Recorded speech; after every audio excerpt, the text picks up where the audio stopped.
ಪಿಲಿಪಿಲಿ TV. ಒಂದಾನೊಂದು ಕಾಲದಲ್ಲಿ ಆಲದ ಮರದ ಮೇಲೆ ಜೋಡಿ ಕಾಗೆಗಳಿದ್ದವು. ಆಶ್ರಯಕ್ಕಾಗಿ ಹುಡುಕುತ್ತಿದ್ದ ಒಂದು ದೊಡ್ಡ ಹಾವು ಅದೇ ಮರದ ಕೆಳಗೆ ಒಂದು ಬಿಲವನ್ನು ನೋಡಿ ಅಲ್ಲಿಯೇ ಸೇರಿಕೊಂಡಿತು.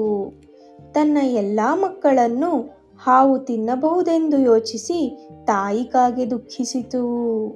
ಹೆಂಡತಿಯನ್ನು ಸಂತೈಸಿದ ಗಂಡು ಕಾಗೆ, ನಾವು ನಮ್ಮ ಮನೆಯನ್ನು ಬಿಡುವುದು ಬೇಡ, ಆ ಹಾವನ್ನು ಆಚೆ ಓಡಿಸೋಣ ಎಂದು ಹೇಳಿತು. ಸ್ವಲ್ಪ ಹೊತ್ತಿಗೆ ತಾಯಿ ಕಾಗೆ 3 ಪುಟ್ಟ ಮೊಟ್ಟೆಗಳನ್ನು ಇಟ್ಟಿತು.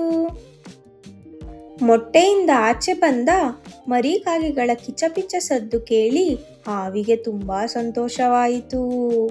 ಒಂದು ದಿನ 2 ಕಾಗೆಗಳು ಆಚೆ ಹೋಗಿದ್ದಾಗ ದುರಾಸೆಯ ಹಾವು ಎಲ್ಲ ಮರಿ ಕಾಗೆಗಳನ್ನು ತಿಂದು ಹಾಕಿತು.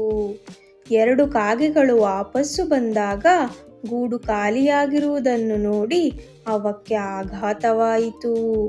ತಾಯಿ ಕಾಗೆ ಜೋರಾಗಿ ಅಳಲು ಪ್ರಾರಂಭಿಸಿತು. ಅದನ್ನು ಸಮಾಧಾನಪಡಿಸಿ ಹಾವಿಗೆ ಪಾಠ ಕಲಿಸುವುದಾಗಿ ತಂದೆ ಕಾಗೆ ಹೇಳಿತು. ಕೆಲ ತಿಂಗಳ ನಂತರ ತಾಯಿ ಕಾಗೆ ಮತ್ತೆ ಮೊಟ್ಟೆಗಳನ್ನು ಇಟ್ಟಿತು. ಮರಿ ಕಾಗೆಗಳನ್ನು ರಕ್ಷಿಸುವ ಸಲುವಾಗಿ ತಂದೆ ಕಾಗೆ ಮುದಿ ನದಿಯೊಂದರ ಸಲಹೆ ಕೇಳಿತು. ತಂದೆ ಕಾಗೆಯಿಂದ ಕಥೆಯನ್ನೆಲ್ಲ ಕೇಳಿದ ನರಿ ಉಪಾಯವೊಂದನ್ನು ಸೂಚಿಸಿತು.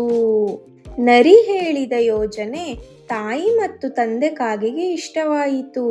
ಅವರು ಹಾವಿಗೆ ಪಾಠ ಕಲಿಸಬೇಕು ಎಂಬ ನಿರ್ಧಾರಕ್ಕೆ ಬಂದರು. ಒಂದು ದಿನ ಅರಮನೆಯಲ್ಲಿ ದೊಡ್ಡ ಮೆರವಣಿಗೆ ನಡೆಯುತ್ತಿತ್ತು.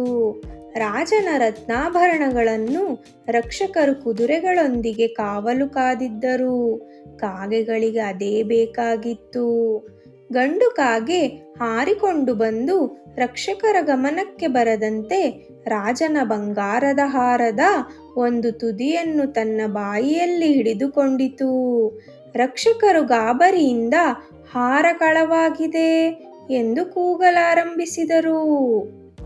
ಆದರೆ ಕಾಗೆ ಮೇಲಕ್ಕೆ ಹಾರಿ ನೇರವಾಗಿ ಹಾವು ಬಿಲದ ಕಡೆಗೆ ಹೋಯಿತು. ತಾಯಿ ಕಾಗೆ ಮೇಲಿಂದ ಸಿದ್ಧ ಎಂದು ಕೂಗಿತು. ಗಂಡು ಕಾಗೆ ಬಂಗಾರದ ಹಾರವನ್ನು ಹಾವಿನ ಬಿಲದ ಒಳಗೆ ಬಿಸಾಡಿತು. ಅಷ್ಟರಲ್ಲಿ ರಕ್ಷಣಾ ಸೈನಿಕರು ಹಾರವನ್ನು ಹುಡುಕುತ್ತಾ ಬಂದು ಹಾವು ಬಿಲದೊಳಗೆ ಮಿನುಗುತ್ತಿದ್ದ ಹಾರವನ್ನು ಕಂಡರು. ಹಾವೇ ಕದ್ದಿದೆ ಎಂದು ಭಾವಿಸಿ ಬಲಿಷ್ಠ ಸೈನಿಕರು ಬಿಲವನ್ನು ಕಡಿದು ತೆರೆದರು. ಹಾವು ಕೋಪದಿಂದ ಹೊರಬರಲು ಯತ್ನಿಸಿತು. ಆದರೆ ಸೈನಿಕರು ಅದನ್ನು ಹಿಡಿದು ದೂರದ ಕಾಡಿನೊಳಕ್ಕೆ ತೆಗೆದುಕೊಂಡು ಹೋಗಿಬಿಟ್ಟರು. ಇಷ್ಟೆಲ್ಲ ನೋಡಿದ ಕಾಗೆಗಳು ಸಂಭ್ರಮಿಸಿದವು. ಮರದ ಮೇಲಿನ ಗೂಡಿಗೆ ಸುರಕ್ಷತೆ ದೊರೆತಿತ್ತು. ಆ ದಿನದಿಂದ ಆಲದ ಮರದ ಕೆಳಗೆ ಹಾವು ಇರಲಿಲ್ಲ.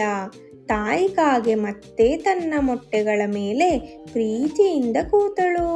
ಕೆಲವು ದಿನಗಳಲ್ಲಿ ಚಿಕ್ಕ ಕಾಗೆಗಳು ಮೊಟ್ಟೆಗಳನ್ನು ಒಡೆದು ಹೊರಬಂದವು. ಅವುಗಳ ಮೊದಲ ಹಾರಾಟದ ದಿನ. ತಾಯಿ ಕಾಗೆ ನಗುತ್ತಾ ಹೇಳಿತು, ಬುದ್ಧಿ ಇದ್ದರೆ ದೊಡ್ಡ ವೈರಿಯನ್ನು ಗೆಲ್ಲಬಹುದು.